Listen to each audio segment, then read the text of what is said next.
Once again very very good morning అండి. చూడండి, బయట ఆయిల్ వల్ల మనకి హీట్ చేసేటప్పుడు అది కెమికల్ గా మారుతుంది, మన బాడీలో బ్యాడ్ కొలెస్ట్రాల్ అది ఫామ్ అవుతుంది. బట్ మన రైస్ బ్రౌన్ ఆయిల్ మనకి ఇది యూజ్ చేసినా కూడా ఎటువంటి డ్యామేజ్ అవ్వదండి, ఎందుకంటే అద్భుతమైన cooking oil. My dear friends, ఎందుకు ప్రతి ఒక్కరు కూడా బయట కుకింగ్ ఆయిల్ వాడి, మీరు ఎగ్జాంపుల్ చూసుకోండి, బయట మనకి వేరుశెనగ పలుకులు అనుకోండి 150 రూపీస్ కేజీ, కానీ అది కేజీ మనం మిల్లీ కాడిస్తే మాత్రం ఒక 100 గ్రామ్స్ కూడా మనకి ఆయిల్ రాదండి.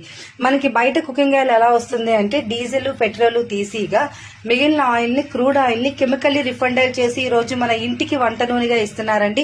అలాంటి ఆయిల్ తో మనం ఈ రోజు కుకింగ్ చేస్తున్నాము. మన ఇంట్లో ఒకప్పుడు వంటగది వైద్యశాల అనేవారు, బట్ ఇప్పుడు వంటగదిలోనే మనం పాయిజన్ తో యూజ్ చేస్తున్నామండి. పాయిజన్ వండినట్టే మన బయట దొరికి రిఫైండ్ ఆయిల్స్ 100% బయట దొరికే రిఫైండ్ ఆయిల్స్ వాడద్దండి. పండగ అంటే మనం ఆనందంగా సంతోషంగా ఉండడానికి అన్ని రకాల పిండి వంటలు చేసుకుంటాం, కానీ అది ఈ రోజు మనకి కుకింగ్ ఆయిల్ వల్ల పాయిజన్ గా మారుతుంది.